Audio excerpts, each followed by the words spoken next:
All right.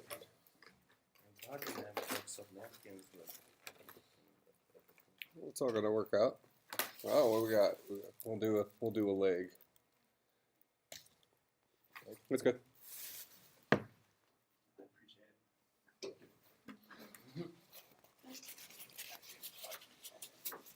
We got donuts, and we got what else we got there? We got donuts, we got fried chicken, we got cookies, we got soda.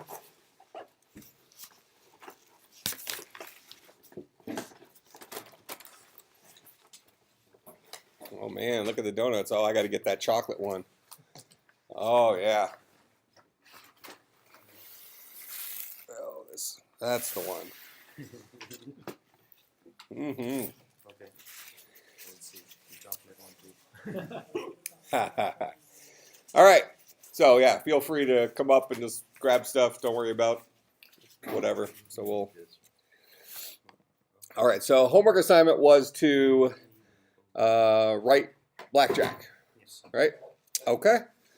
So and the word on the street is it was hard. It was too hard. Not just hard. It was too hard. Oh, okay.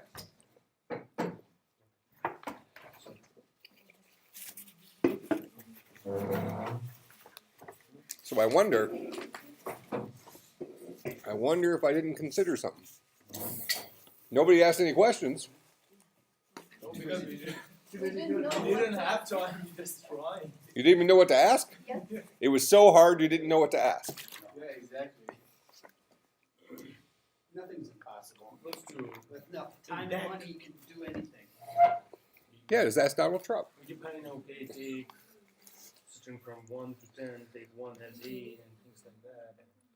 All right, well, let's create a new project here. Just to throw this out there, even though you didn't teach us anything with it, you know, some of the research I was looking at doing, especially when building the deck of cards. Yep.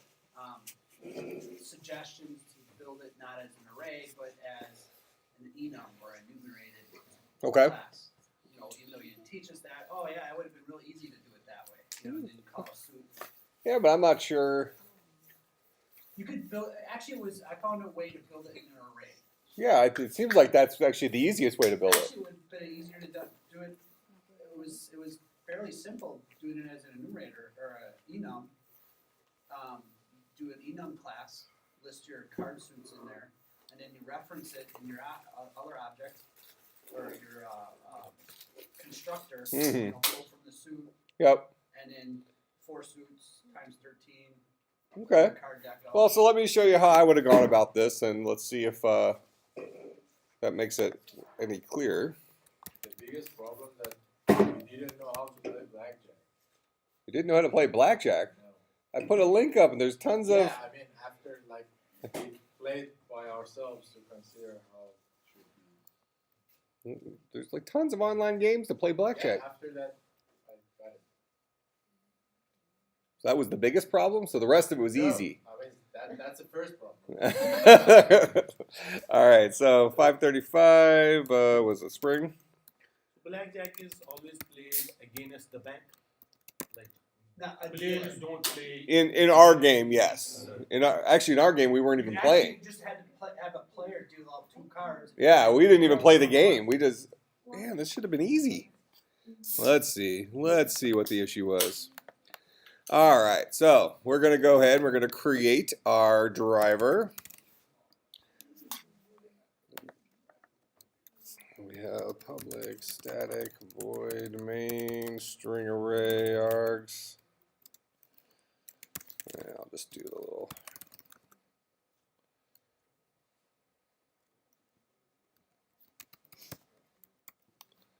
Make sure this guy is cooking. All right, perfect. So we want to have a, well, we need to have a card, right? Start off with a card. So we're going to create a new class called a card. And a card is going to have, what, a suit and a value, a display value, something like that. So you can have suit and face. Okay. Yep. So let's do private string suit, private string display value. We'll leave it at that for right now. We're going to add to this a little bit. So now we'll have our constructor public card, string suit, string display value. And we'll say this dot suit is equal to suit. This dot display value is equal to display value. And then we'll give ourselves getters.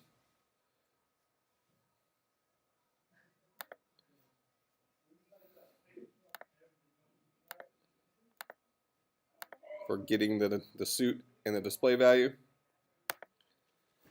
All right. So that's our card. And then a deck is a collection of cards, right? Okay. So we're going to go ahead and create a, well, actually, before we do that, let's just test card. Before we build this, let's build a card and test it. So with that in mind, let's give ourselves a public void display, and we'll do system.out.println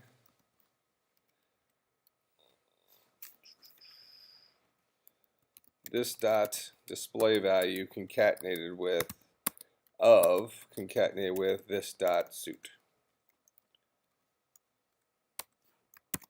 something like that.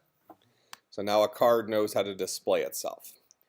So here in driver, we should now be able to create a card. Card C is equal to new card. And this guy takes in a suit and a display value.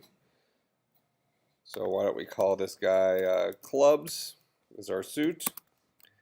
And our display value is, we'll do ace. Something like that.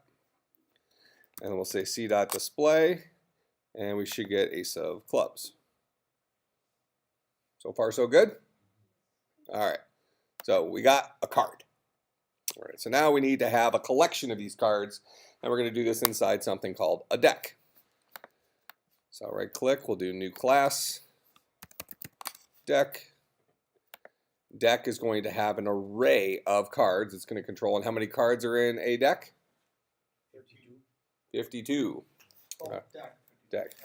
All right. So we're going to have a private card array called the cards. We'll have public deck. Here's our constructor for deck. And we're going to say this dot the cards is equal to a new card array with 52 things in it. Like that. Okay. So now we need to go and fill up our deck of cards with a bunch of cards, right? So we know that we have a whole bunch of display values. So we have, well, let me ask you this real quick. We have created arrays like this. Char array vals.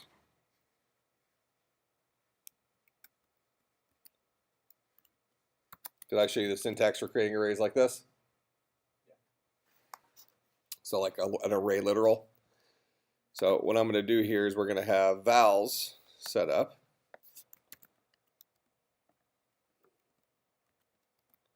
Four, five, six, seven, 8, 9, 10, Jack, King, Queen, Ace.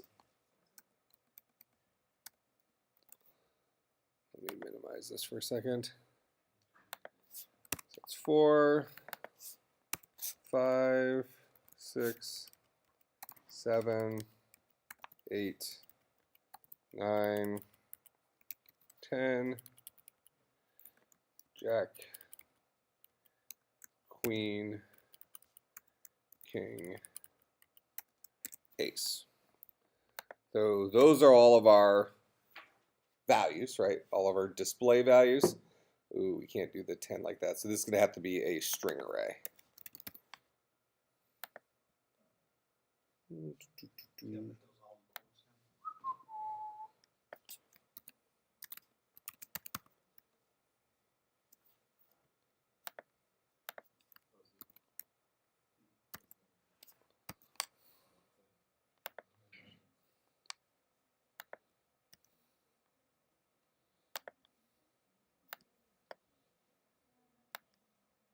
take 10 as D. What's this? We take 10 as D. So won't that do it? All right, then we want to have a string array called suits. And this guy is going to equal spades, clubs, diamonds, hearts. All right, and we want to create cards for all those guys. We got food up here if you guys want to come get some. We got fried chicken and donuts and cookies and soda.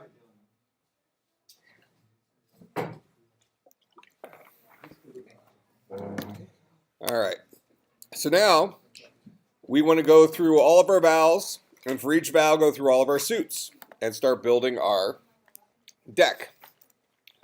So we're going to say int pause is equal to 0 because we need to remember which card we're currently working on. Then we're going to say for int I is equal to 0, I is less than vowels dot length, I plus plus. That'll go through every element of vowels. Then for int j is equal to 0, j is less than suits dot length, j plus plus. That'll go through every suit. Then we're going to go ahead and say this dot the cards at bucket pause is equal to a new card, and a card is made up of a suit followed by a display value. So our suit is going to be suits at bucket J. Our display value is going to be vowels at bucket I. And then we'll say pause plus plus to move on to the next one. All right, that should fill up our deck. Now we need to have a public void display.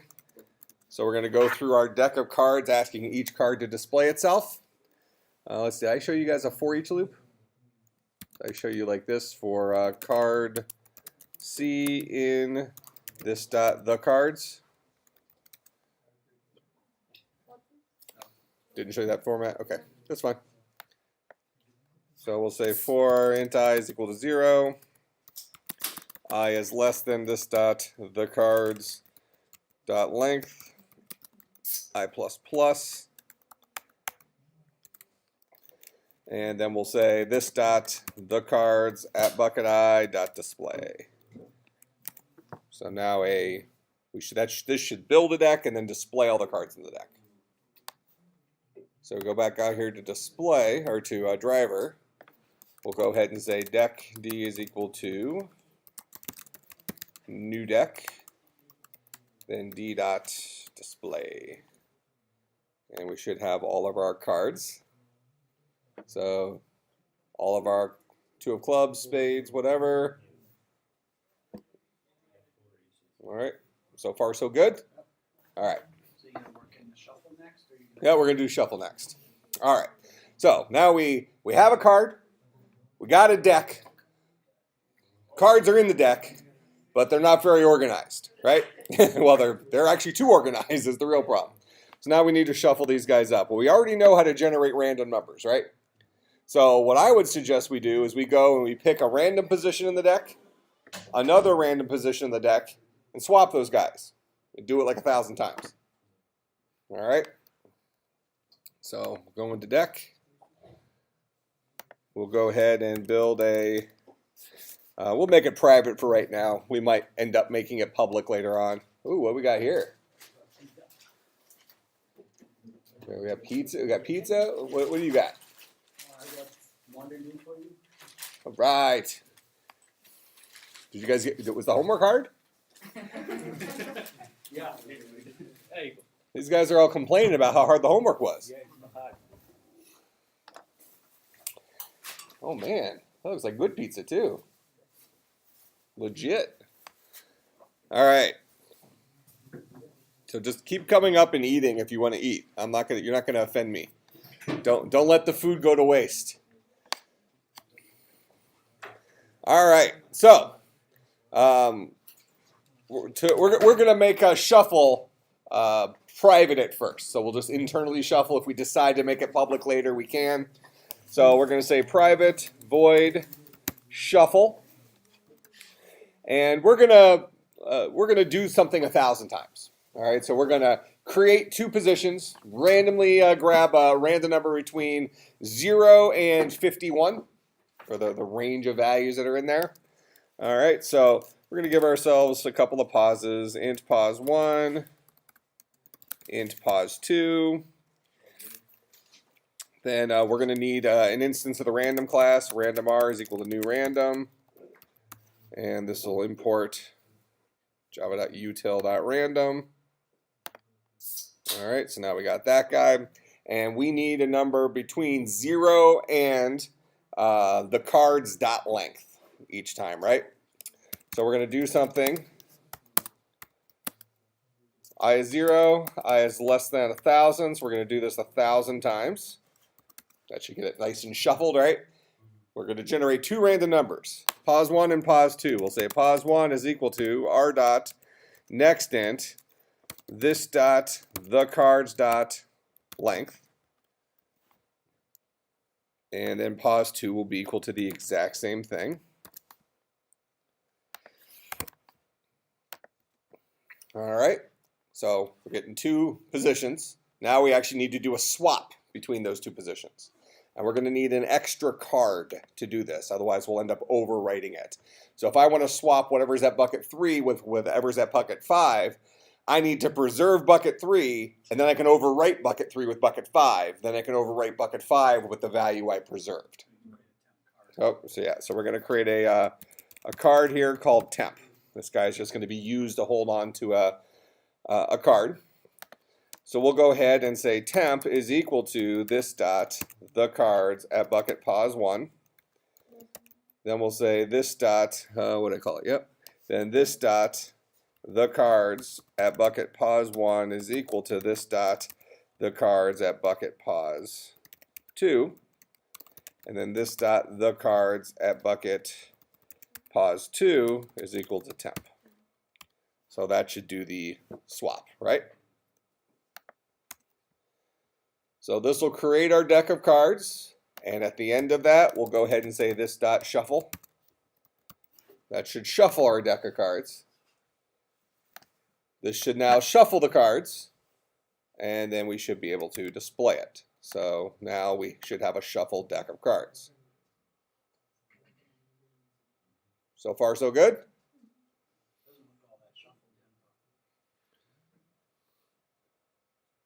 We did it 1,000 times. You want to do it more than 1,000? Here, we'll do it 100. We'll do it 100,000 times. All right, there you go. That dealer was really for like a while. All right. So we have a shuffled deck of cards now, right? Okay. So that's our deck. That's our card. All right. What do you want to do next? You would just play? You can't just play. Yeah, don't. Now, We're building a scene here, right? So I have some cards. I put them into a deck. Who needs to do it? now we need to start dealing. Okay, we need a dealer. Dude who's in charge of the deck. Okay, so let's go ahead and create a dealer.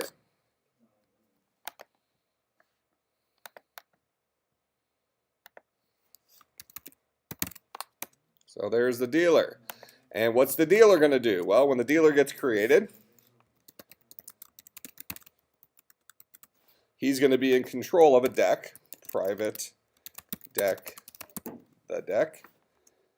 And he'll set this dot the deck equal to a new deck, and that'll already be shuffled. So now out here in driver, we don't need to do this stuff anymore. All right. And then we're going to go ahead and what should a dealer be able to do? So I'm the dealer. I just created a deck. Now the deck is shuffled. What do I do? You gotta display 2 cards, one at a time. What does the dealer know how to do? Deal a card. He knows how to deal. So I need to be able to deal a card, right? All right.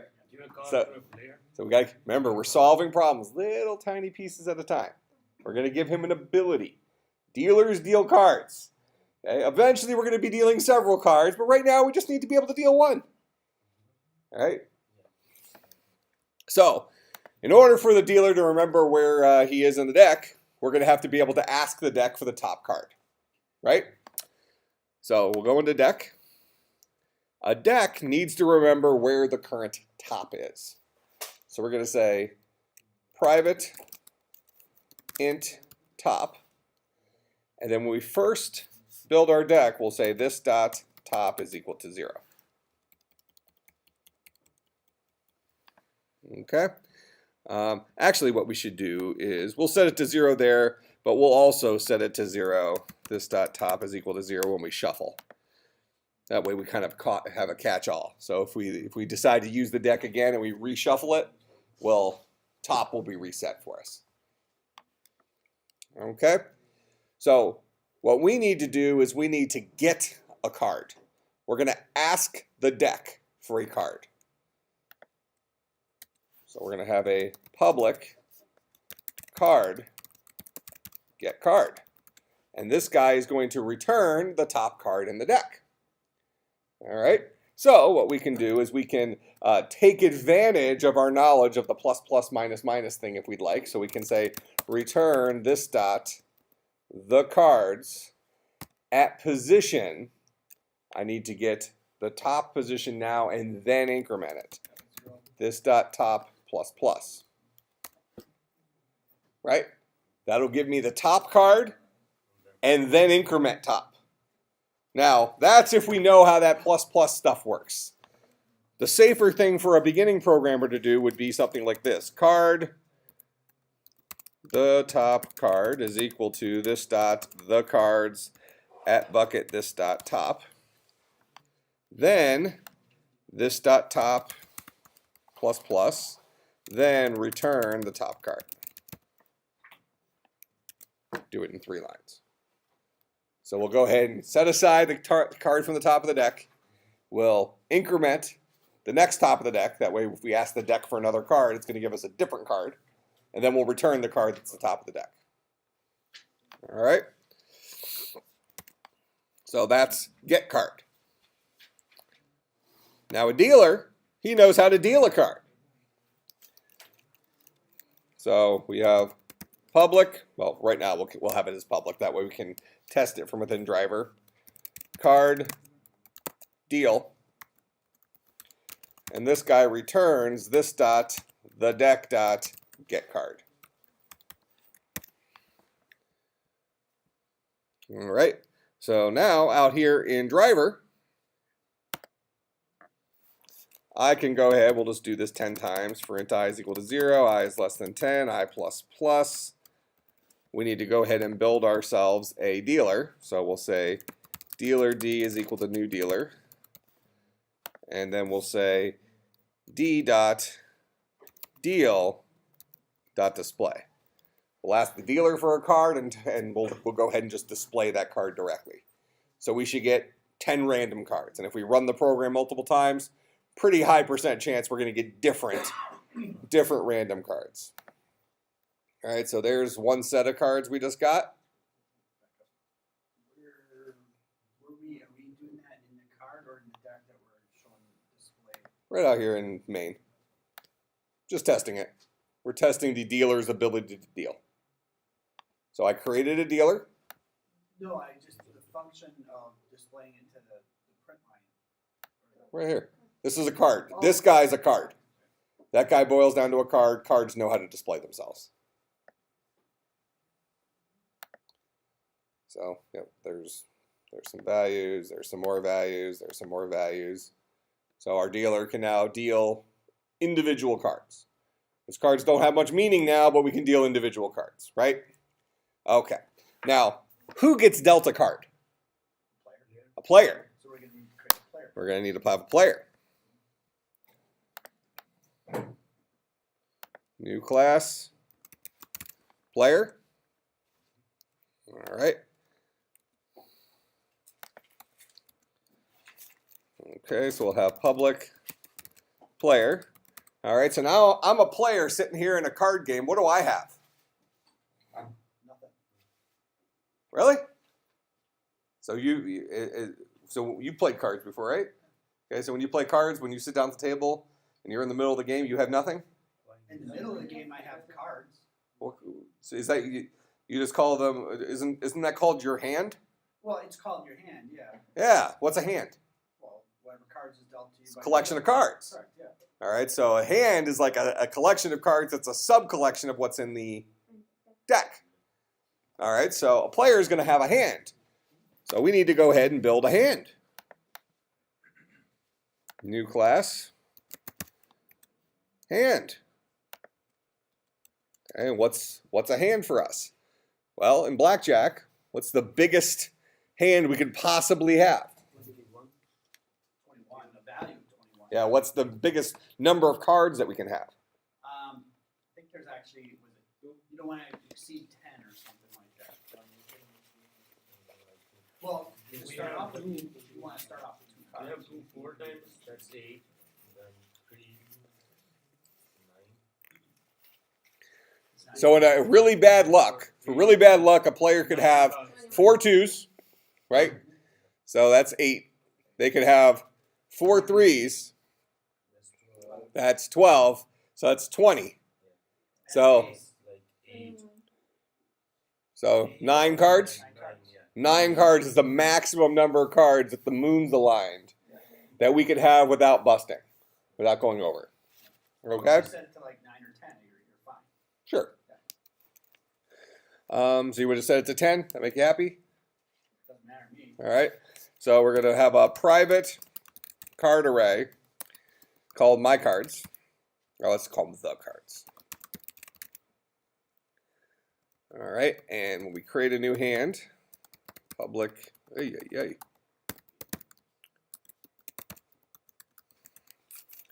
going to set this dot the cards equal to a new card array. And we'll allow you to have 10 cards, even though we know well, you know what?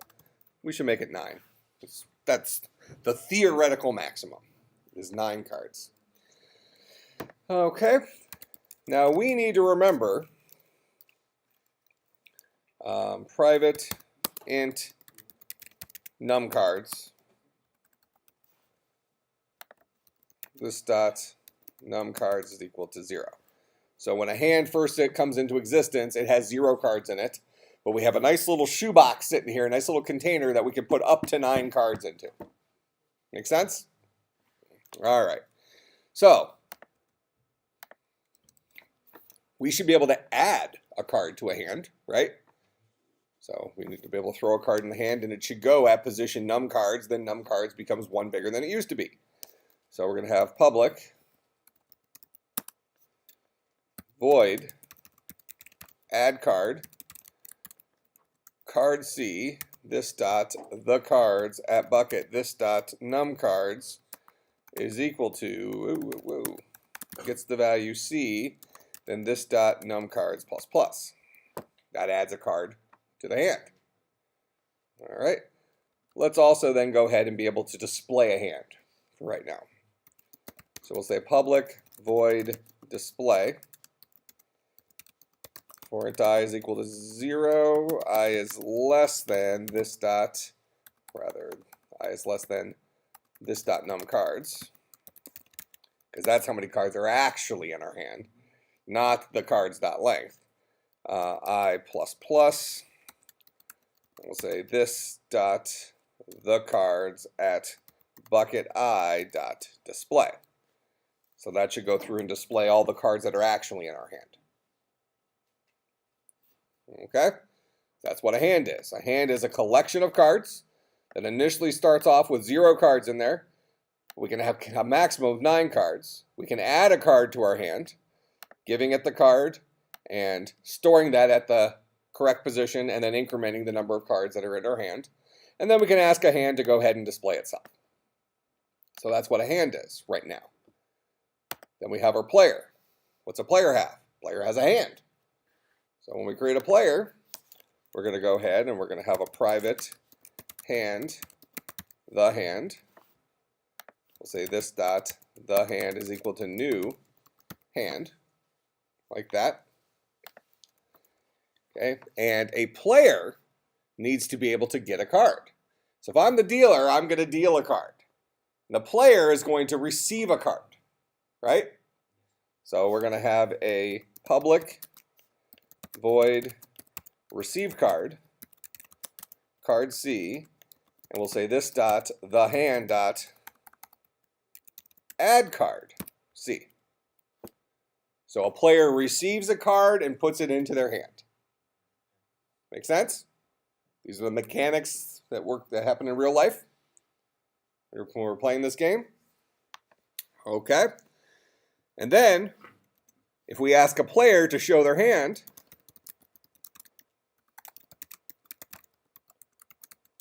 the player tells their hand to display itself. That's what it means for a player to show their hand. All right, so let's go back out to driver. There's our dealer. Here's our player. Okay, we're going to go ahead and we're going to deal 2 cards to our player, right? So we're going to say P dot receive card D dot deal. We'll do that twice, just initially. And then we'll say player, show your hand. So the dealer will deal 2 cards to the player, and then we ask the player to show their hand, so this should show 2 cards in the player's hand. 3 of clubs and the 8 of hearts. Okay? Now, when a hand displays itself, right now it's displaying the cards that are in there. Don't we also need it to display the value of that hand? So a hand isn't just the cards that are in it. It's also what that hand is now worth. Correct? Okay, so right now we have kind of, everybody's on the stage. We have all our players there, all the people that are going to be in the play. We got the dealer dealing cards. We have the player getting cards. The player's holding on to a hand. The dealer's holding on to the deck. Player gets a couple cards in their hand. And now the player needs to be able to ask a hand, okay, what are you worth? What's your current value? All right, so we need to be able to ask a card. We need to be able to ask a card for its value, right? So here's card. We have display values for our card. But,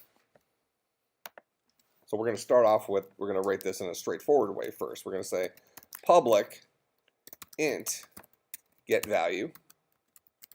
And this guy should return the numeric value for a card.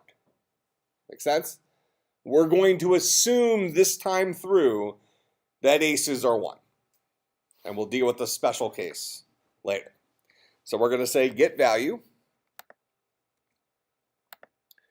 Okay. Now, the value of a card is what? A 2 has a value of a 2. A 3 has a value of a 3. A 10 has a value of a 10. A jack has a value of a 10. Queen 10. King 10. Ace, we're going to say for right now, is a 1. Just for right now, even though it can be 1 or an 11. All right, so when we ask the value, we have to go and look at display value. So if display value is equal to a jack, king, queen, then it's going to return a 10, right? So let's ask that question. If this dot display value dot equals J, or, that's weird.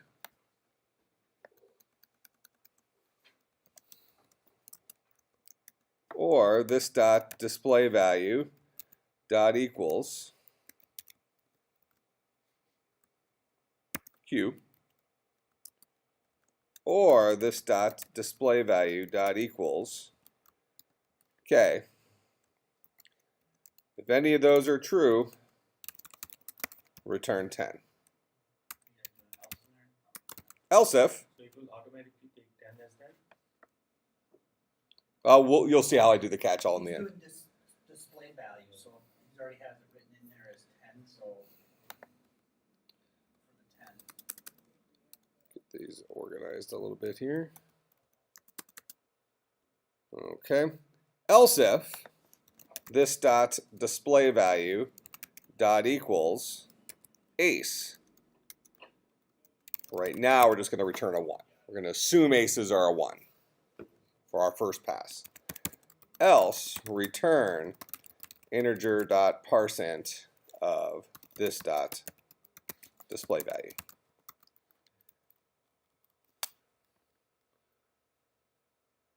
What would I call it? Display. Oh, it's just display value, not as a function.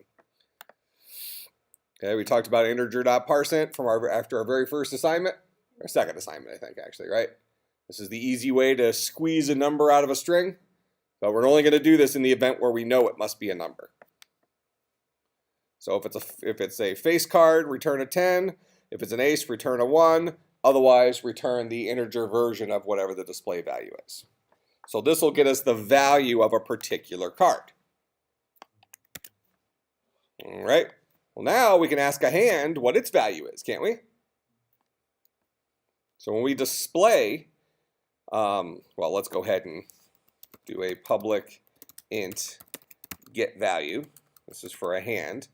And we'll say for int I is equal to 0, I is less than this dot num cards I plus, and we'll say we need to have a running total, so we'll say int total is equal to 0. Total plus equals this dot the cards at bucket I dot get value, and then return total. Make sense? All right. So now, let's go back out here to player. When a player shows their hand, they're going to go ahead and display the hand, and then they're going to say system.out.println current value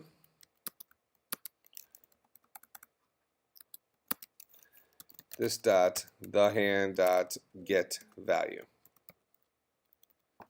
So we'll ask our hand to give us its value. Go ahead and run this. 4 of diamonds, 4 of spades, current value is 8. 12,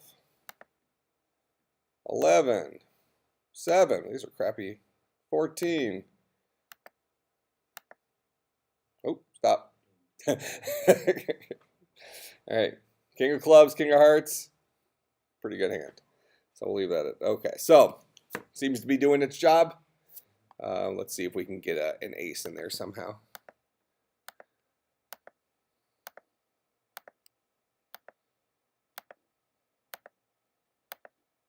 Make sure it's doing that as a 1. There we go. 3 and a 1 for ace. So we got a 4. Okay, so now let's get our mechanics in here. So the way this the assignment was supposed to work is the dealer deals 2 cards, then asks the player, do you want another card, right? The player gets to decide. They can keep saying yes, they want another card until they've either busted, or which means they've gone over 21, or they decide that they're done. They're going to stay. Actually, did I even say that in the assignment, or was it just keep going until they bust? You said just play as much as you know.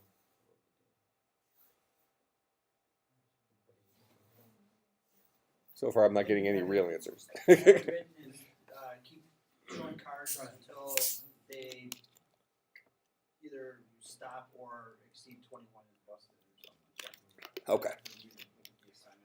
Okay. But you did say something in there about counting them up to 21 and try to. Okay. Do you want me to read it? Doesn't matter. All right, so the dealer's going to start dealing cards, and this is all going to be governed by a game. So we're going to go ahead and we're going to create a game. Actually, let's call this Blackjack specifically. So there's Blackjack. Okay, so in a Blackjack game, we're going to have a dealer.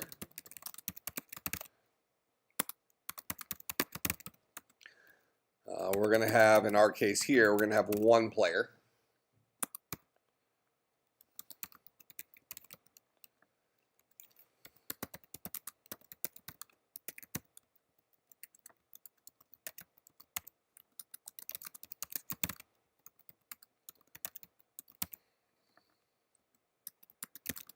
And one player.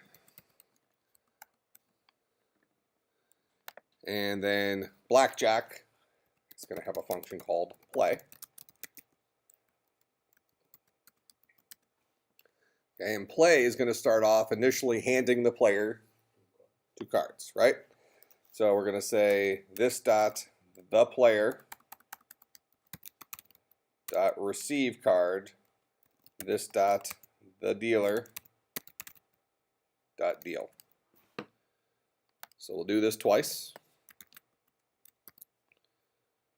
So the player will get 2 cards. Now we're going to show the player their hand, ask them what they want to do, and get more cards if they want. Okay? So now we're going to ask them if they want more cards. So let's start. Yeah, we will. So first thing we need to do is we need to have the player show their, since we're the player, we'll have them show their hand. So we're going to say this dot the player dot show hand. So we will see the hand. Then the dealer is going to say,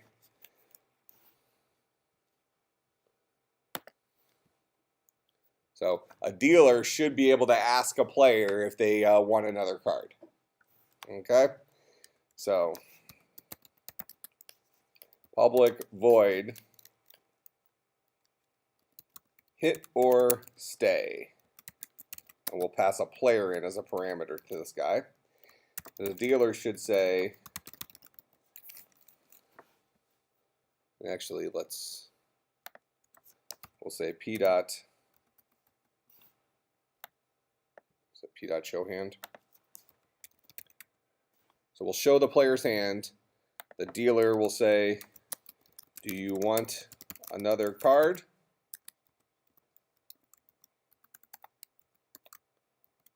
Y or N?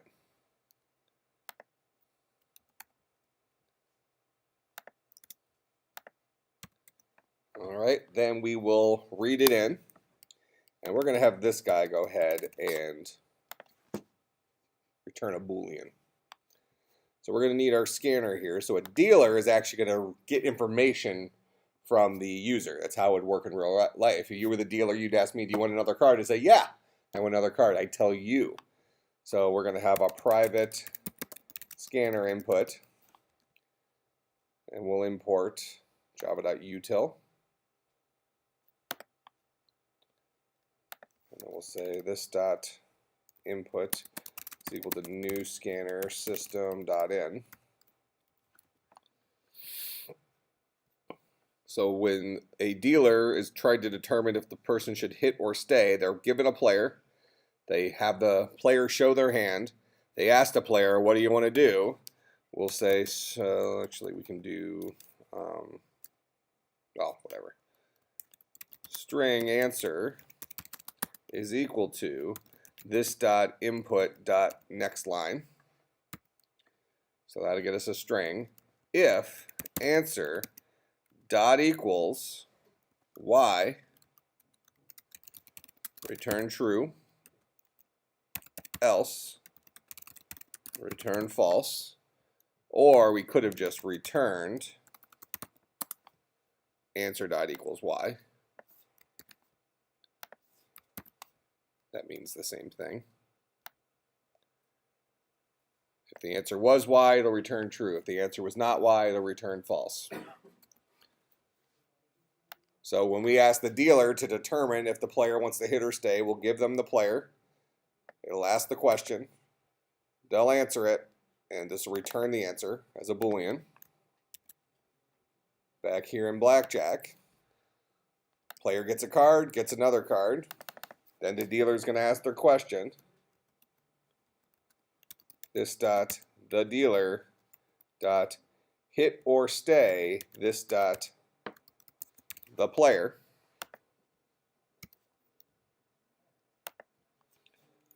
Okay, so while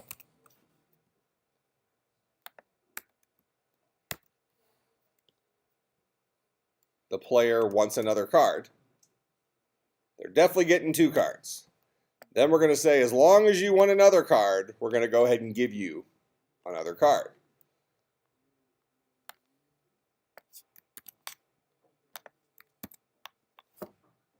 Which will then spin up and ask the hit or stay again. Over and over and over again. Right now with no stopping. Well, we're stopping at 9 cards. Well, it'll crash at 9 cards. We're not actually stopping at 9 cards. Yeah, we don't quite have that. Yeah, we don't quite have that logic in there at this point. All right, so we'll go ahead and run this. So we have a 10 of hearts, so we actually need to create our game. So we have our Blackjack class, but we never actually used it. So now we can come out here to our driver, and we'll say Blackjack. We did a lowercase j. Game is equal to new Blackjack game dot play. So we have a king of clubs and a 10 of spades. Current value is 20. Well, we'll say yes, just for whatever. So now the current value is 25, 35, 45, 47, 56. This is a 2, 3, 4, 5, 6, 7, 8, 9, and here's the death. Okay, good. There's your crash. All right, so we got up to a 72 before we're not going to let them keep doing that. Okay, so go back into Blackjack here. Give them their 2 cards. We'll show them what their current thing is. They're gonna get to decide whether they want to hit or not. Now, when we deal with their, let's see, when the dealer asks them the question, hit or stay, we only actually want to ask this question if the value of that hand is less than 21.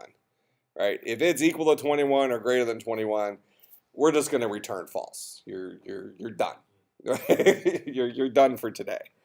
All right? So we need to be able to get the value of a player's hand.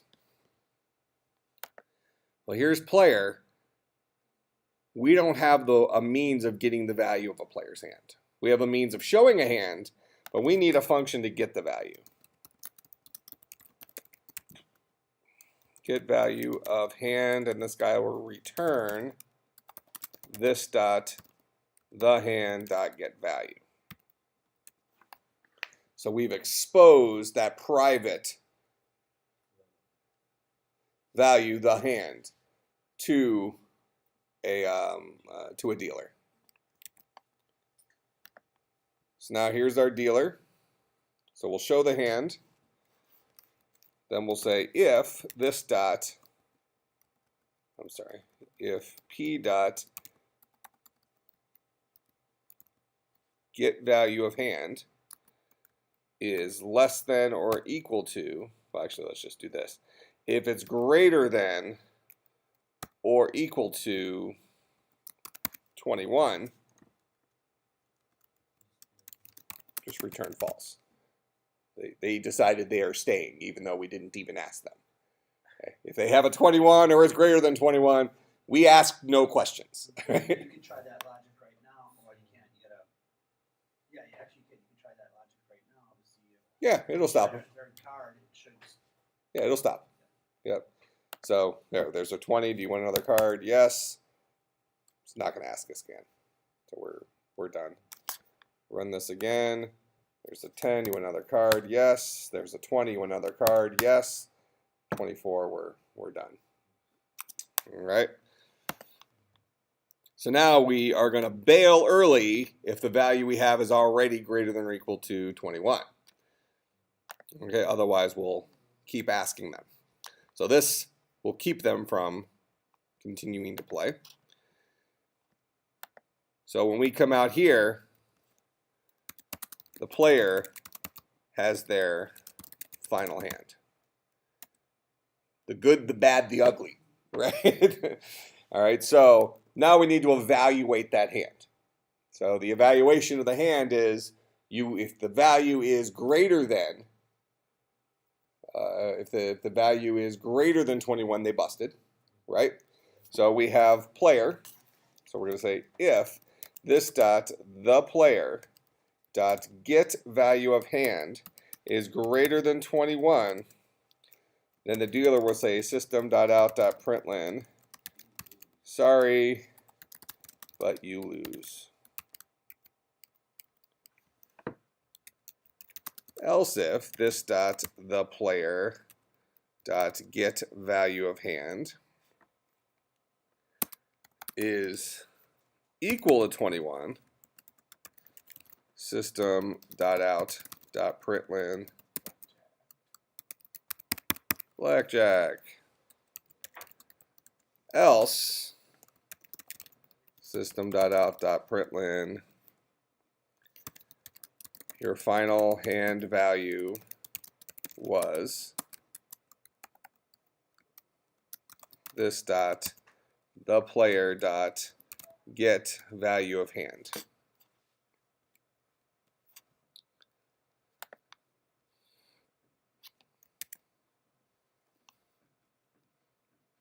Okay. So currently we have a 9. Let's just say N. So we'll say your final hand value is 9. Fair enough. Run this again. Do another card. Let's say yes. Sorry, but you lose. Run this again. 16. Do you want another card? Let's say yes. 18. You lose. It's going to be tough to get blackjack here. 17. Hey.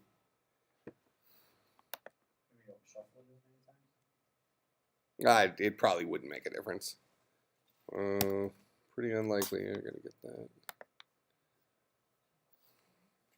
So we are not going to play with the dealer? Well, not this second. We will. But for the assignment, you didn't have to.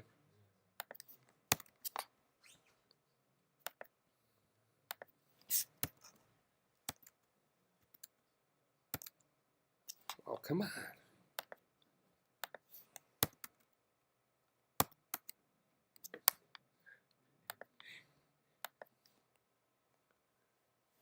That's a shame. That would almost be a... Shuffle is more.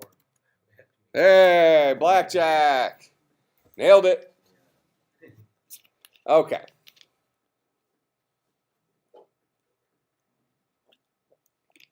So, this is almost working. Almost doing what we needed to do. Well, you gotta count the ace. So, this is doing everything that we wanted to do with the exception that there's some wiggle room in the value of our actual hand. We're assuming aces are worth 1. Okay, where really a hand could have 2 different values. Now, let me ask you this. Do you think when a hand reports its value, it should report its value as the largest value that's not over 21?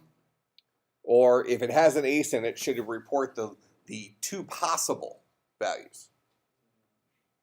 I think you should start off with 11, and if it puts you over, then minus subtract it.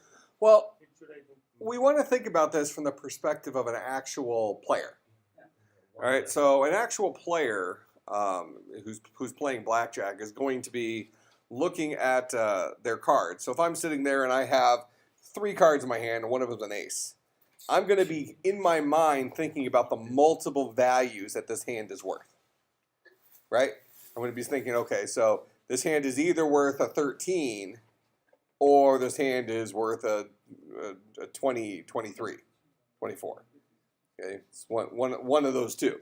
So I'm kind of toggling both numbers in my head. what do we provide to the user here in terms of the value of their hand?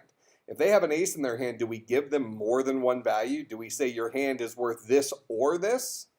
Or do we just give them the highest value that their hand is worth that's not over 21?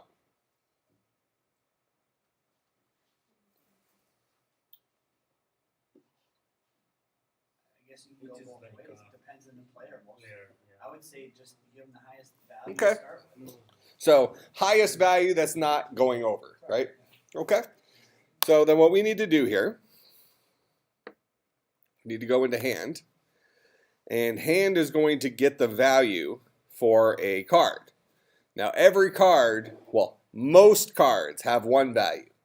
Some cards have two values, right? Aces have two values. Okay? So how can a object return more than one value for a card? How can a card object advertise itself as being worth more than one value? So like a 7 of diamonds is always going to give us a 7. That's its one value. But an ace is going to give us a 1 or an 11. How do we return that? How do we represent two different values, a 1 and an 11?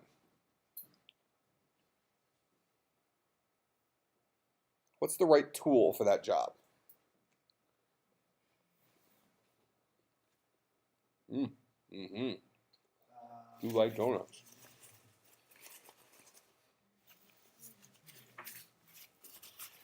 What do you think?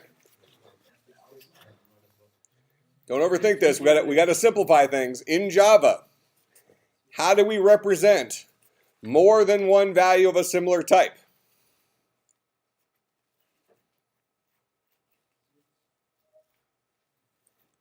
What kind of variable knows how to hold a collection of stuff?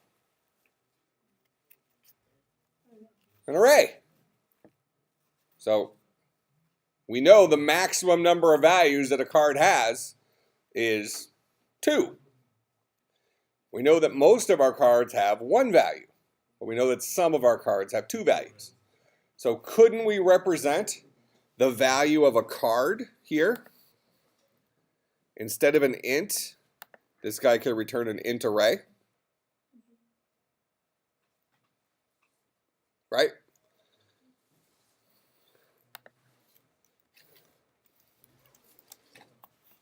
So I can return, oh, is it not going to let me get away with that? I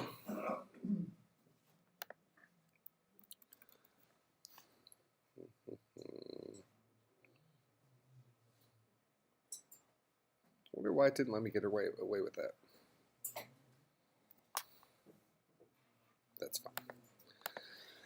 So we're going to go ahead and we're going to say,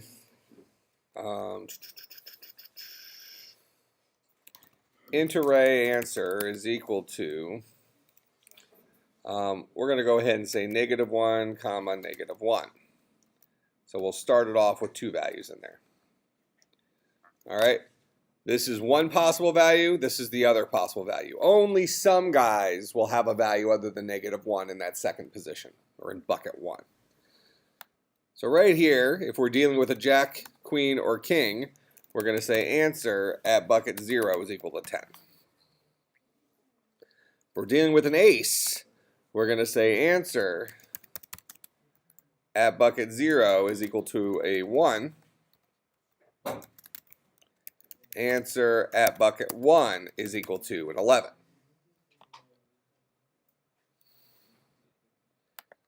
Otherwise, answer at bucket 0 is equal to the integer version. Finally, we'll return answer. All right, so when we ask a card for its value, it will always give us an array of two integers. Sometimes that array will have only one meaningful value in it, but sometimes it'll have two meaningful values in it. Okay? So this is the change for get value for a card now, which notice now we have an error inside of hand because this guy was expecting different kinds of values to come out of get value from a card. All right, so here's our total for a hand. So we want to have a running total But every single time we get something that has more than one value in it, we need to determine which is the higher value that can be produced by that value. So total is going to be our current hand's value. We're going to go through all of our cards. Before we actually add something to our total, we need to get our current value. So we're going to say int array val. We'll say val is equal to the value of our card. And we know that's a 2-bucket array. Okay? So we can deal with this in the simple case first. If val at bucket 1 is equal to a -1. If this guy doesn't have a second possible value, then we'll just say total plus equals val at bucket 0. Else, it's an ace, right? Okay, so if it's an ace, I have to look at what impact this value will have on my total. So as you mentioned, maybe we check the 11 first. If the 11 puts me over 21, then I'm going to keep the other one. They might both put me over 21, for all I know. But we can just do it as an if. So if total plus val at bucket 1 is greater than 21, total plus equals val at bucket 0. Else, total plus equals val at bucket 1. Make sense?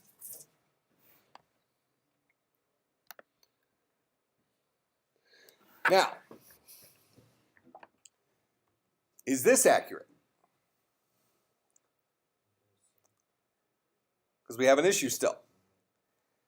You know how sometimes when you're going through your cards that the ace comes second and you decide you're going to go ahead and count it as an 11 then, and then you get to the third card and that actually makes you bust unless you go back and change the ace to a 1?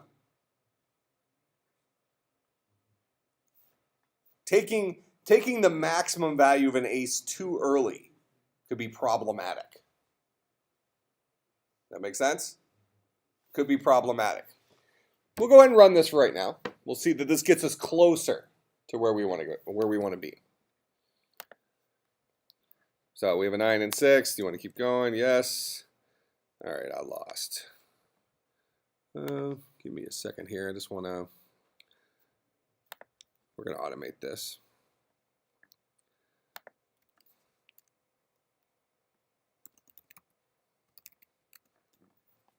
Let's play again. So we'll say this dot the dealer dot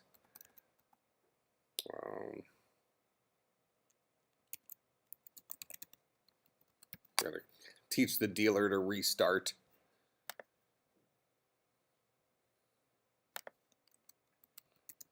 Public void restart. This guy will say this dot the deck dot shuffle. Oh, we made that private, right?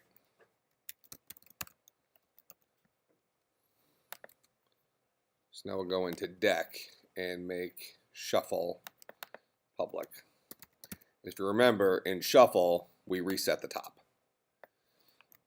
So now, after we play each game, we'll go ahead and tell the dealer to restart, which will have them shuffle the deck, and which resets the top, all that stuff, and then we'll just go ahead and play again. That way we can test this. I don't have to keep hitting the play button. Okay, so do you want another card? Sure. Ruh-roh.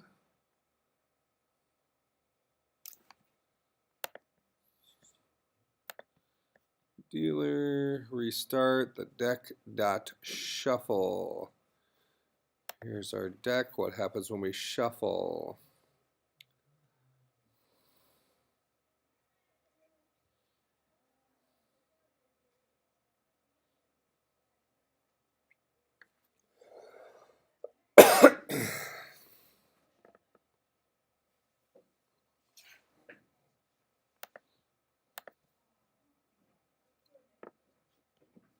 call dealer, restart.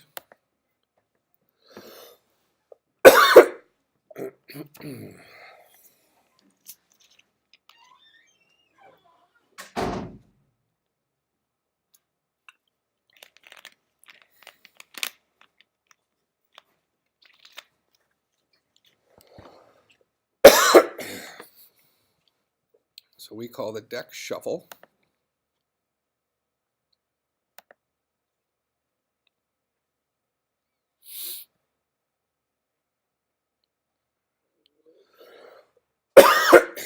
Oh yeah.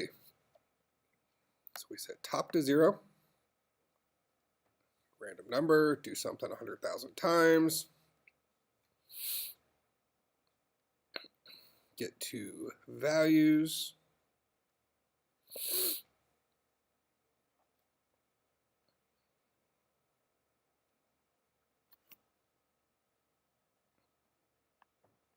Let's run this again here.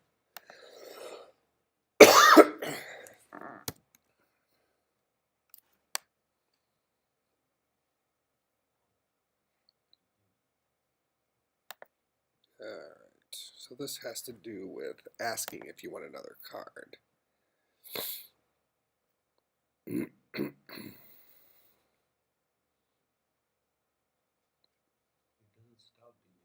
Yeah.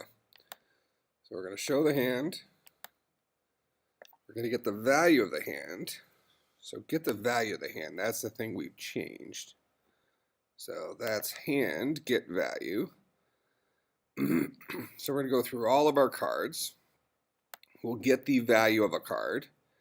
If the value of bucket 1 is a -1, we'll add that value of bucket 0 to our total. Else, if total plus val 1 is greater than 21, we'll say total plus equals val 0, else total plus equals val 1. And we're going to do this for all of the cards in our hand. When we reset, the player needs to, we're not totally resetting here. A player needs to go ahead and reset their hand as well. So we need to teach a player how to restart. Public void restart. And they're going to teach their hand how to restart. This dot public void restart. This dot num cards is equal to 0. And we don't actually have to empty out the cards that are in there because num cards tells us which cards mean anything. So we don't have to do anything there.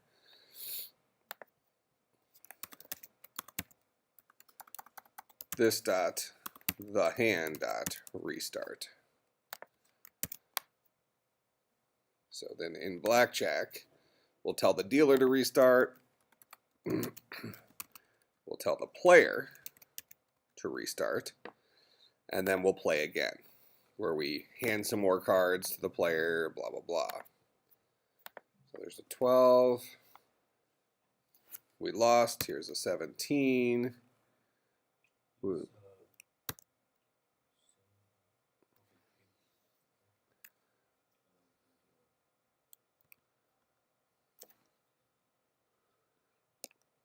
Seven. You want another card? Yes, I do. Seems like we should not win that one. I said yes. 9. Oh, no, we're still going. Yeah, it's still asking me. I think we just had really bad luck for the first several hands. Do I want another card? Sure. Oh, still kicking. Do another card? No. Oh, okay, here's so current value is, so that's actually interesting. So this allows us to see some of our logic there. So we ran into 2 aces, right? So the 2 aces have our, we grabbed the first one as an 11, and the second one we couldn't treat as an 11 because that would have had a bust. So we kept it as a 12. So we kept it as a 1 rather. So that gave us a 12.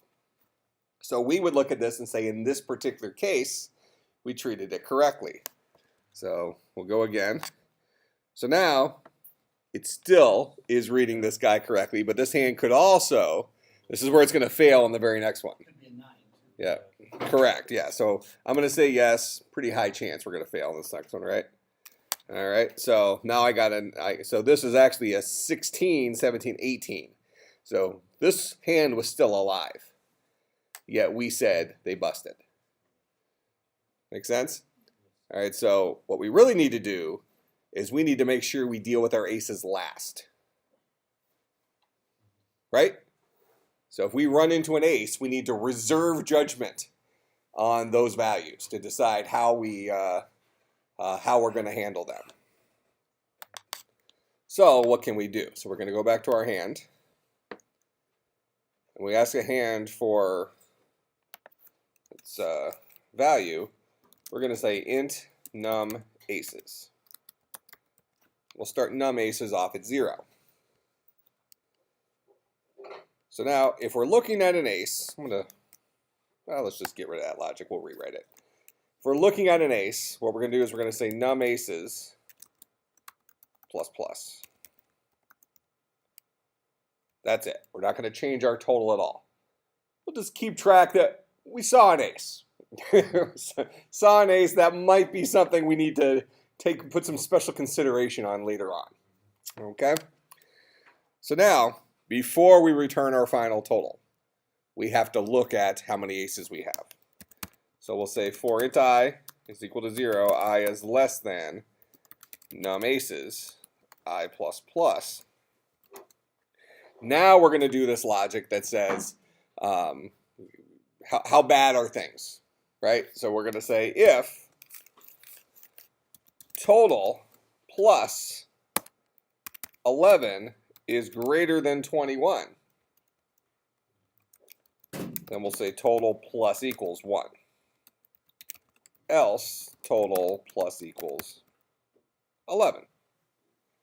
And we'll do that num aces number of times, ultimately returning our new total. Make sense?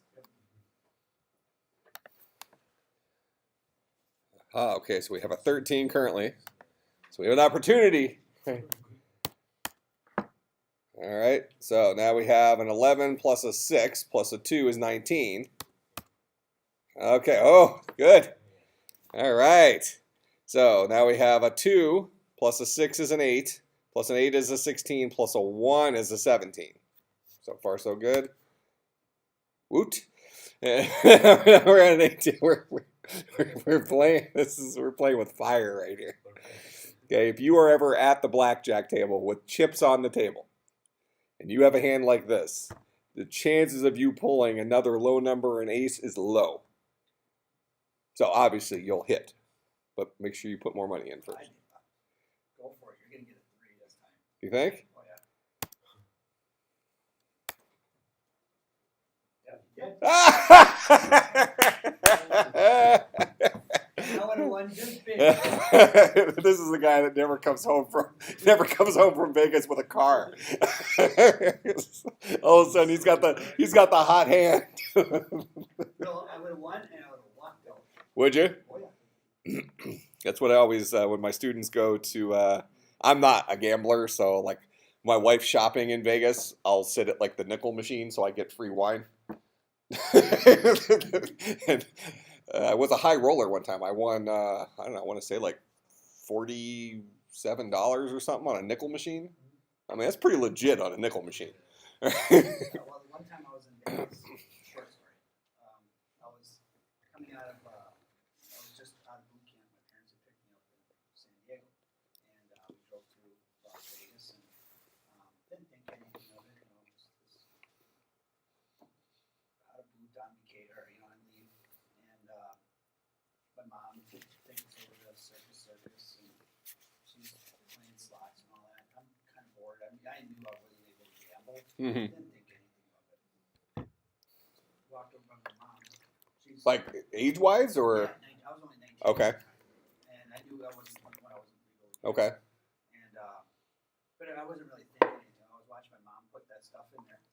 I grabbed a couple of quarters, put one in there, pulled the slot, didn't even get the second quarter up on there. I already had the security from Circus on me. They put me in the back room, take my picture, never come back here again. Are you serious? I'm serious. Like they're that serious about it? Yeah.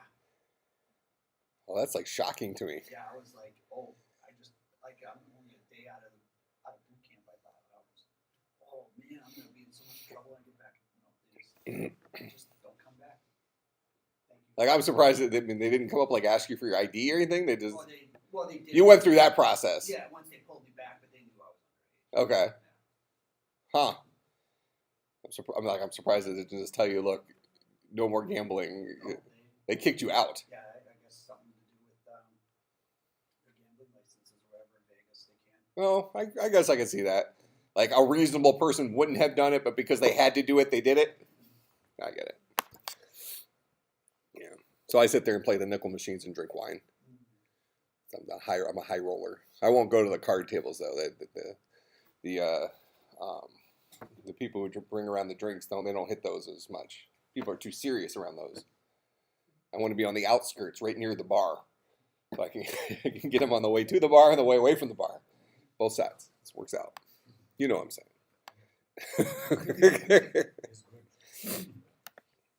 Because gambling always takes you down. It never makes you win. Nothing ever comes good.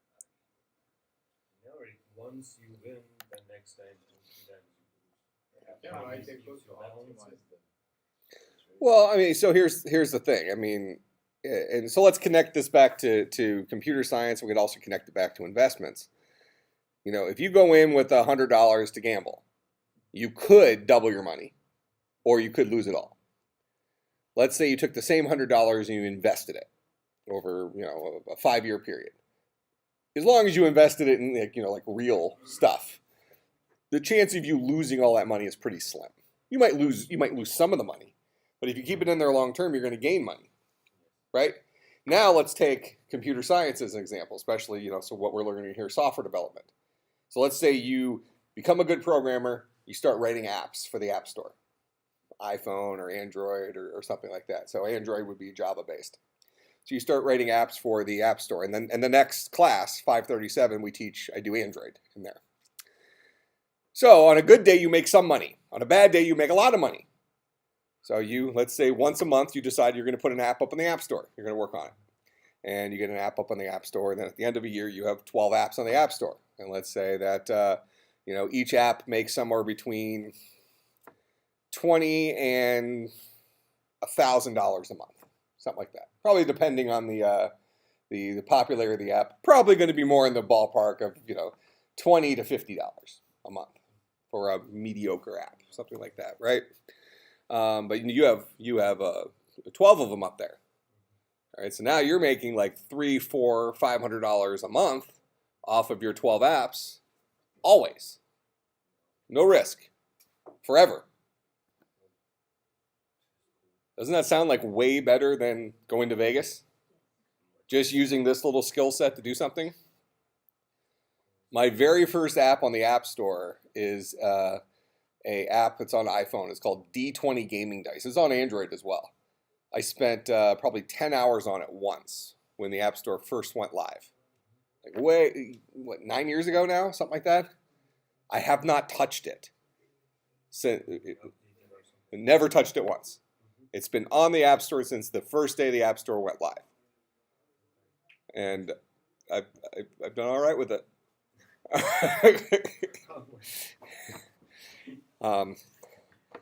That one app has generated enough to buy several expensive cars from one app, just sitting there. Now you got to keep in mind it did its best in its first year when everybody and their brother just downloaded every app that was on the App Store. But even now, I think I just looked last month, I think that app made $13 or something like that last month. I spent 10 hours on it once years ago. Yeah, I mean that's the way to do it, right? It's like lifetime investment. Yeah. So that's where you leverage this kind of stuff. Unless you're him and you got the luck of the Irish. Just let it roll. We got this. All right. So do we have a mostly functional dealy thing now?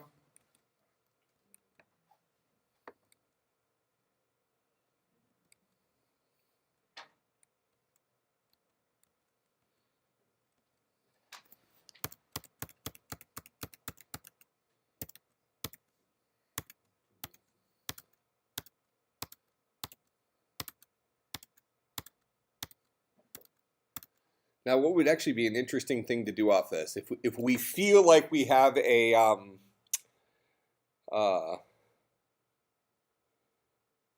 if we feel like we have a pretty good system in place for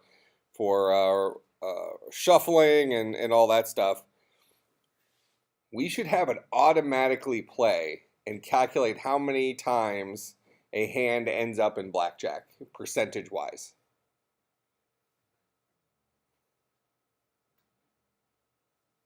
Where it just keeps hitting until it busts or hits blackjack. What do you guess the percentage is? It would be hardly like clear asks for one or average would be two more cards. He asks like 3 cards total. Well, I would think we would just keep going until we hit blackjack or busted. If you did it by 13 cards, you were going to get a blackjack, just a natural blackjack. You have a 2 in 13 chance. Yeah, but I'm saying automatically have them play the hand. Rather than have a user sit there and hit yes or no or yes. Just keep hitting yes until they bust. So probability of it, I would say 2, 4. So we should be able to do it this way. I think we just have to go into. Well, you gotta figure out all the card combinations. It will be like 8, 9, 10, 11 cards. It will take to 21. Well, it depends. I mean, if you did natural 21s, you're talking like, what, 8 and 52? Here, we're just going to do this. So we'll have our dealer only return false when we're over or equal to. Otherwise, we'll just say true. And then back here in our blackjack, we'll break out of this. We will get the value of the hand every time we hit blackjack. So we need to have private int num games. That might have set a fixed amount of games so you can get an accurate percentage. Well, we'll just calculate it each time. But I see what you're saying. We can do this on 100 games, I think.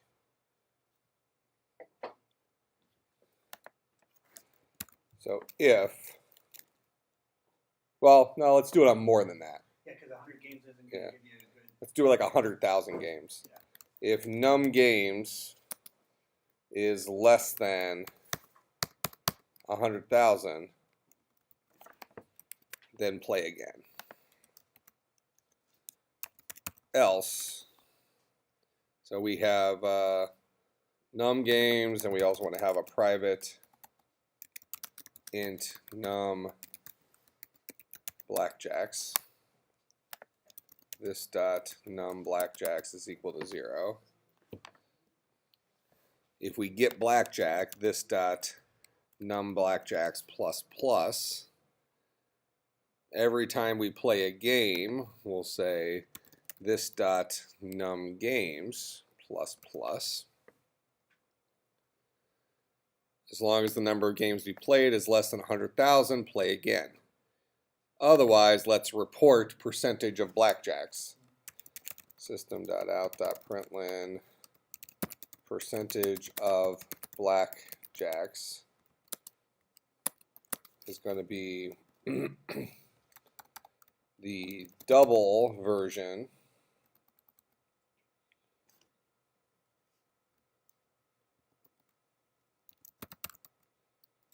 of this dot num blackjacks divided by the double version of this dot num games.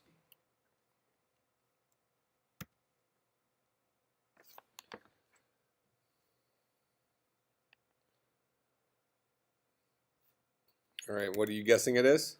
I'm going to say it's probably in So 1 or 2%? What do you think? At least 5 to 10. You think 10%? It is like I don't think. Ending up with natural blackjacks? I mean, No, this is blackjack by. Period. Yeah. Yeah, so maybe as high as 4%. I'm thinking it'll be like 1%.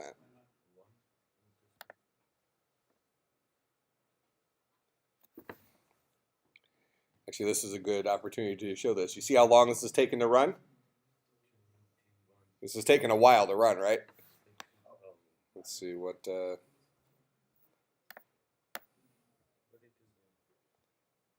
Well, that had to be a Stack Overflow problem. Oh, because we were calling it recursively. Yeah. It's fine. Just make your sample size smaller. No, we don't. We just won't do this recursively. We'll put it in a loop. It's this. When we call play recursively, that takes up system memory. That's why we ran out. So we need to do a couple of things here. We need to not output all this text because that slows things way down. So whenever we're printing stuff out, we need to suppress that right now.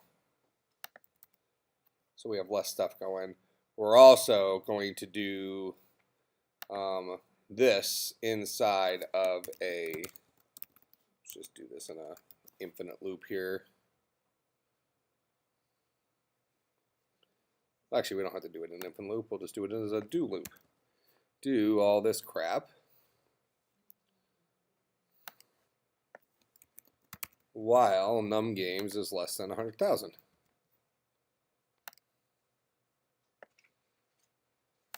We're still kicking. Do that.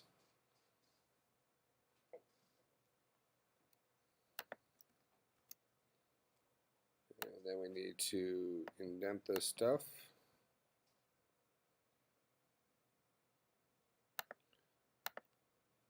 All right, so play is going to play the game 100,000 times, calculating everything, ultimately printing out one thing. Now, I think we're also showing the player's hand, so we need to go look at where we are for that. No printing there. Here's show hand. We tell the hand to display itself, so we're going to go ahead and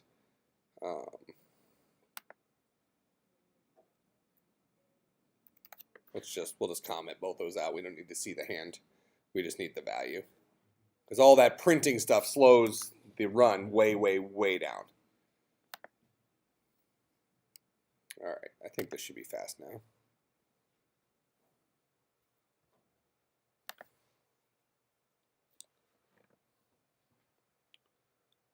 This is true.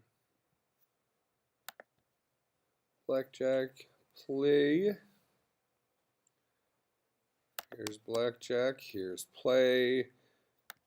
Num games, get some cards. Hit or stay. Restart.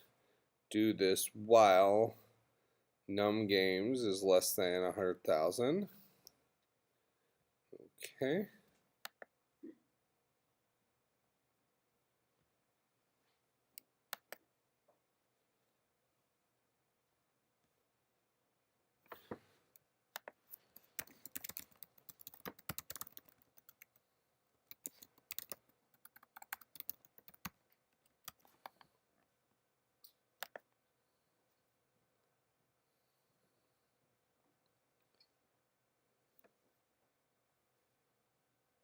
The card hit or stay, I think, is doing its thing right now.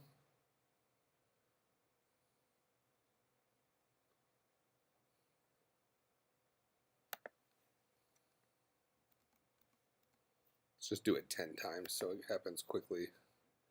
All right, 0.1% for 10. 0.23 for 100.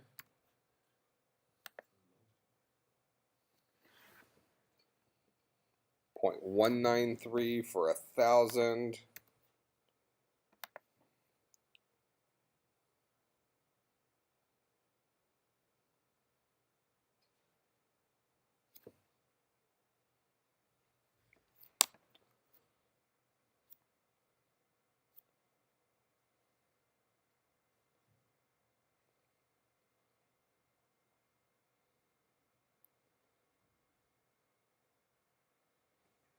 If you're doing it Vegas style, you have to play with 6 decks. Right. Rotate the 6 Right. decks. So this is, so number of blackjacks divided by the number of games for 100,000 games. That's going to give us, then we need to multiply 100 to give us a percentage. So that's actually 17%. Is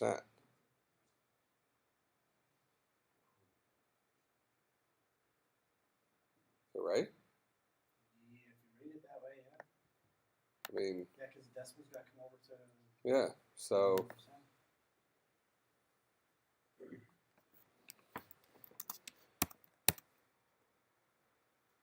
that would be 60. So we need to come over. It's surprising. In 100 games, it is not bad. Well, I think it was about the 21. So that'd be 21%. 21% ended up in blackjack. Yeah, it's too much. That's hard. That's 1 in 4 draws.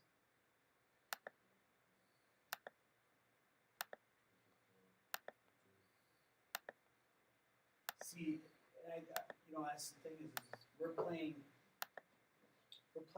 reshuffling the deck right? Each time we're looking for blackjack too. Yeah. Well, that's what I was saying before. I mean, your chances just even using 52 cards, you have, and drawing 2 cards, you have the possibility of drawing. 8 So if cards. this is right, we should see blackjack 24 times. 26 times in this case. Yeah, that looks about right.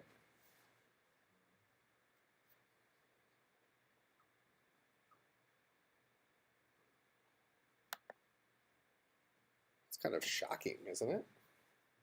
It's too much. Blackjack, even in one deck, it doesn't. But we're playing with 1 deck at a time. If we're playing Vegas rules, Maybe you just Well, has even to- then, even with maybe, one deck, does it seem no. like you should win 25% of the time? I think. If you yeah, because you think of the combinations. I mean, Yeah. you keep going until you get it. Well, you're just hoping. That's why, like I said, like Maybe Vegas, in Vegas like, rules, they real- use 6 decks when you're playing at the blackjack table. You're playing with 6 maybe decks. in real life we stop at around even 18, 19, 20, but it doesn't stop. It's going on until unless it will get 21 or bust. So that's why it's going on.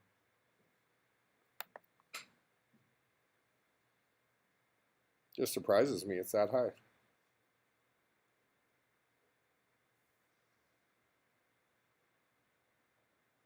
Now, if you're looking for natural blackjacks, I think It'd be off the deal. Yes. Because we then get 20, we just stop. We are not asking where if we get 20 or 90, we stop. We just keep doing the cards till we. Okay, so that's 17. So here, let's do that math. So that's 17% for 10,000. So now you want to try natural blackjacks.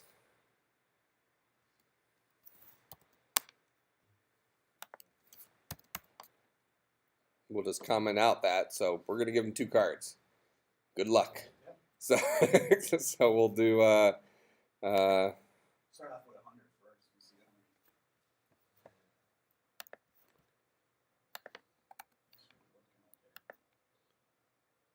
0.09. Yeah, now you're starting. It's still 9%. So 1 in 10 hands is dealt a blackjack. That seems high too, doesn't it?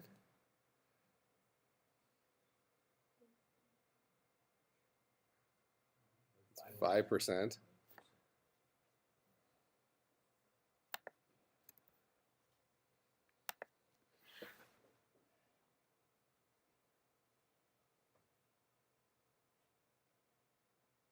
It's just in 2 cards. Yeah, we're just saying 2 cards. Yeah, here's 2 cards. Did you get blackjack?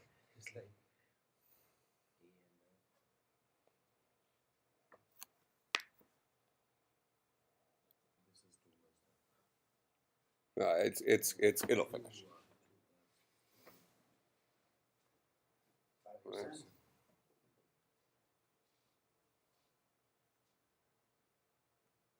It's interesting how the odds played out there. So fine on the first deal, but on a full. Now, when you said Vegas style, they play off 6 decks. So does that mean that you could potentially get 6 aces?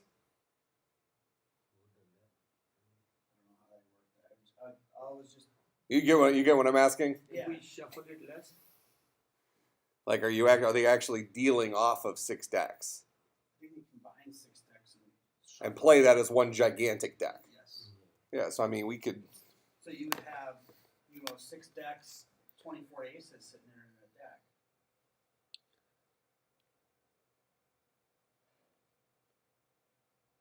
I mean, but we could change our code here pretty easily to simulate that if we go into deck.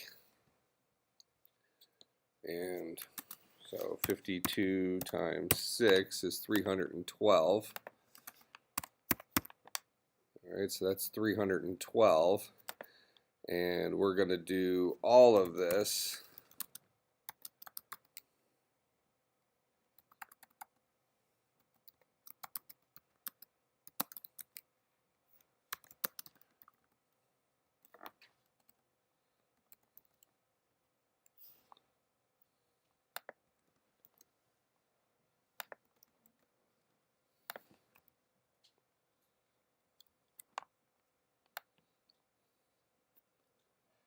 But we're also not taking into account other players. Correct.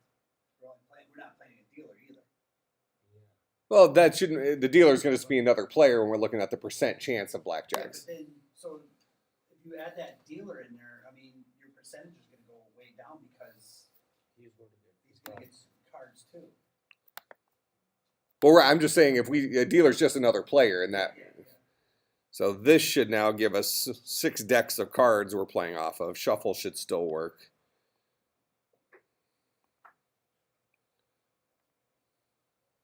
Yeah, that's still fine.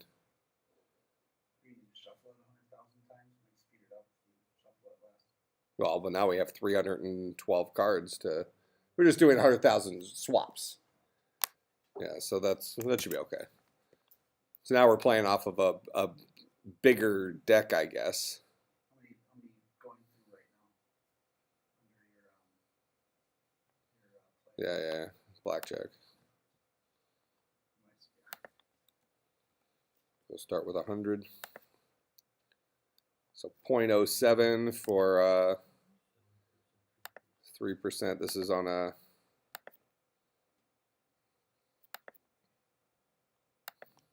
Got down to 2% even on 100 deals. And that's off a giant. That's off a giant deck. So So 10,000, we saw what 5%?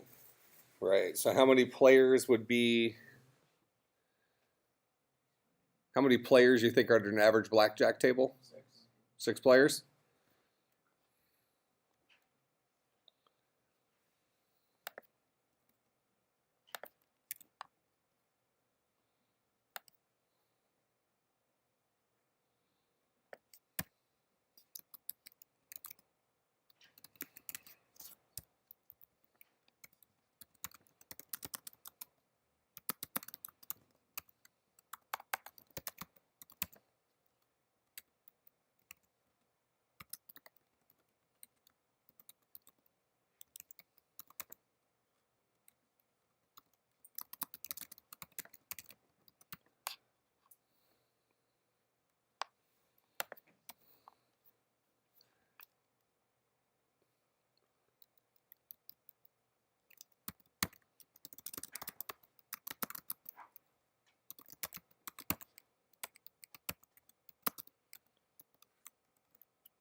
Actually, we should probably,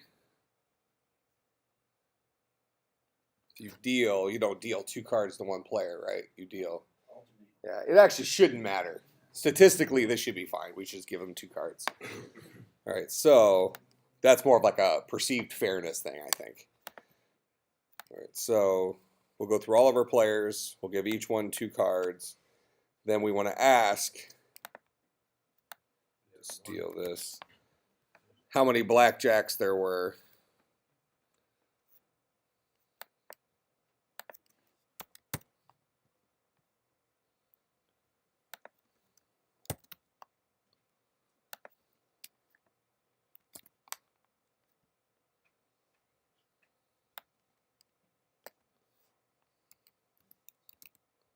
Get value of hand. If the value of this hand is equal to 21, this dot num blackjacks plus plus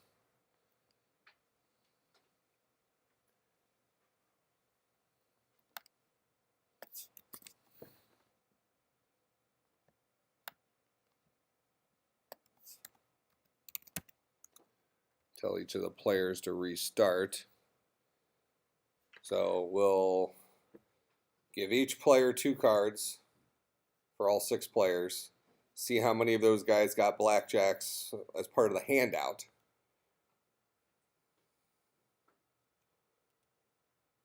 This should scale. I think it's gonna be since we have 6 players, 6 decks. I think it'll be about the same. So what did we have? It was between 3 and 5% was our Lowest 2, highest 7. Okay, but now we do have 6 chances at blackjack per 1 game instead of 1 chance at blackjack. So it's going to go up. Right. Well, you would think it would go up. Unless you're going to do counters for each player. Right.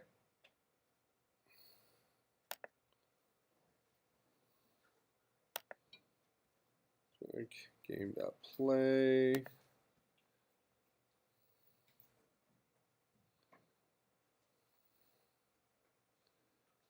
Here's playing this dot num games.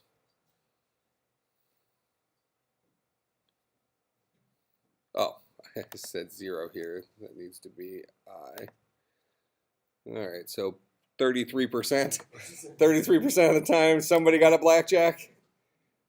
30% of the time, 42% of the time, 28, 32, 20, 16, 27. Well, that's it. That's if they're playing off 6 decks and 6 players are at the table.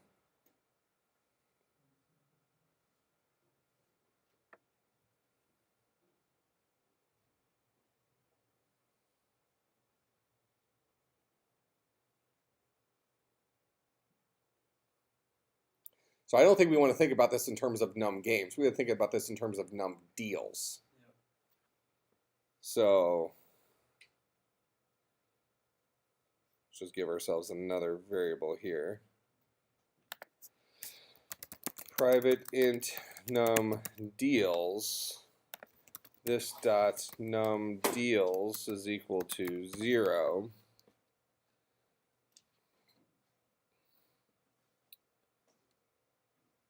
And then down here, this is going to come off of num deals.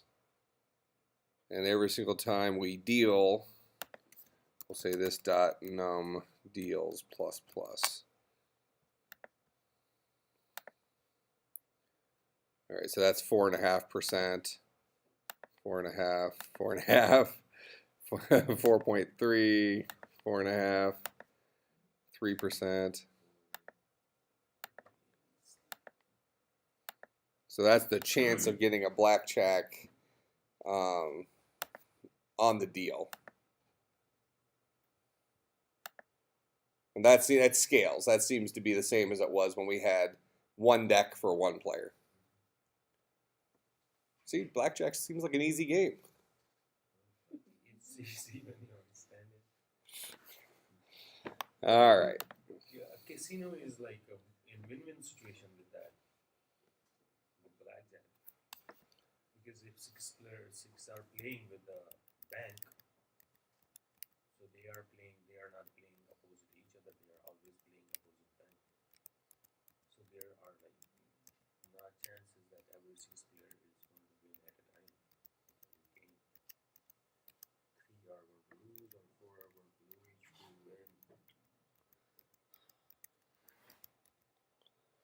Boom, boom. Actually, casinos use 1 to 8 decks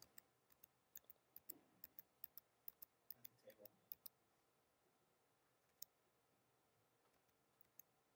I guess it depends how many people are playing at the table.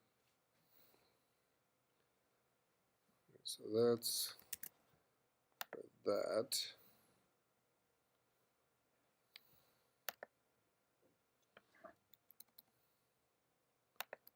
Just resetting this so it's in a, like the solution to the homework.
All right.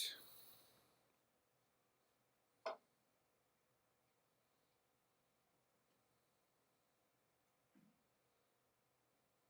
think that should work now. 14, do you want another card? Sure. Blackjack. 15, do you want another card? I just hit on 18 again and I won. 2 blackjacks in a row. Nope, I lost. And naturally occurring 21 is 4.8%. Really? So ours was pretty, Pretty close. yeah. So that's kind of a measurement of our random number generator. Seemed to be equivalent to correctly. Okay, so I feel like this is a reasonable solution to the homework. So let me put this up on GitHub.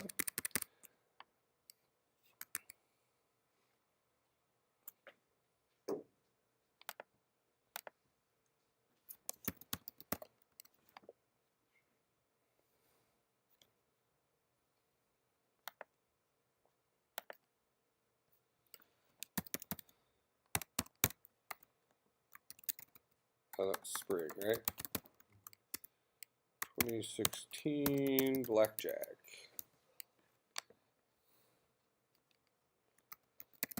Save Java.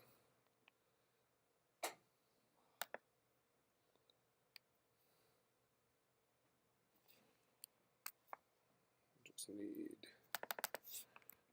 that guy.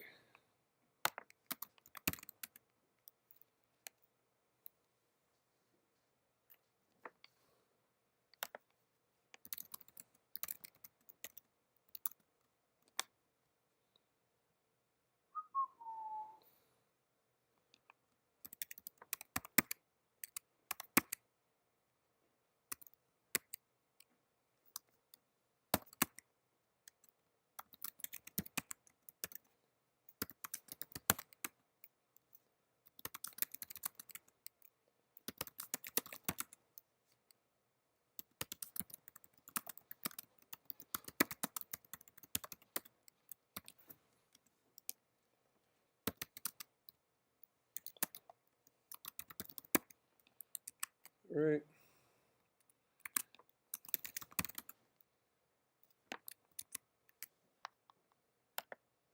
All right, so that is up there. So that should be the solution to Blackjack. Now, hopefully, well, the solution to the homework version of Blackjack. Now, one thing that I want us to notice as we go through here, most of these things are pretty short. Not a whole lot of code in these guys.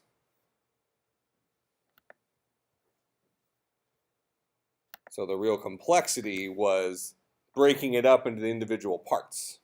Does that make sense? And if we go back a couple of classes, well, we've been talking about this pretty much every class, right?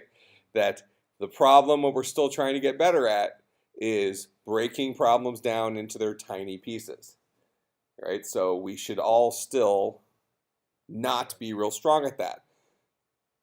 I mean, you probably don't like it, but the fact that you felt the homework assignment was very hard is actually good that you were feeling like you were fighting against it.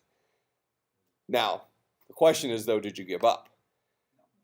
Did you get it done? Did you get it working? Oh, did you ask for help? Well, I didn't ask for your help. Just but- dang it! No, I didn't ask for your help, but, you know, I still seeked out other resources to try to answer and try to figure out how do I solve this. Okay.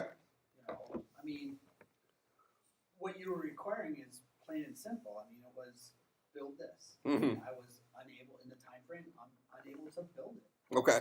So now, after you've seen a potential solution to this, where did you find that you went down bad paths? Bad paths is I didn't break it down small enough.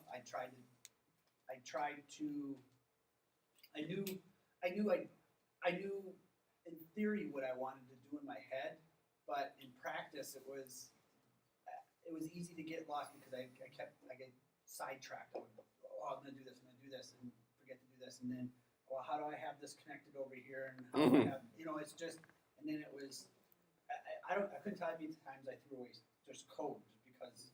It's like, Yeah, I don't know what the hell this is for anymore. You know, All right. I have a ton of text files that I've copied and Sure. pasted out of. So now, and this goes for the rest of you as well, when you sat down to work on this, did you draw lots of pictures? Did you try to organize stuff out before you just sat down at code? No, and that's probably something that should probably. One of the reasons, and I think I've mentioned this in other classes as well, one of the reasons I specifically do live programming in class is that so that you can see it's possible. So I wouldn't expect any of you to just sit down and write it like I just wrote it. Okay. Even though I'm telling you that you need to plan stuff out on paper, I promise you, in my head I was doing that. I've just done this a few times. So in my head, I'm planning out how this thing is going to go. I'm breaking it down into little pieces. It's the equivalent to writing those pieces down. Okay. Now, having said that, let me just show you as a quick example. And we're going to take our break here in a second. And I'm going to stop the recording because I'm going to show you a document that's for one of my clients. I just don't want it to be on a recording. You guys can see it.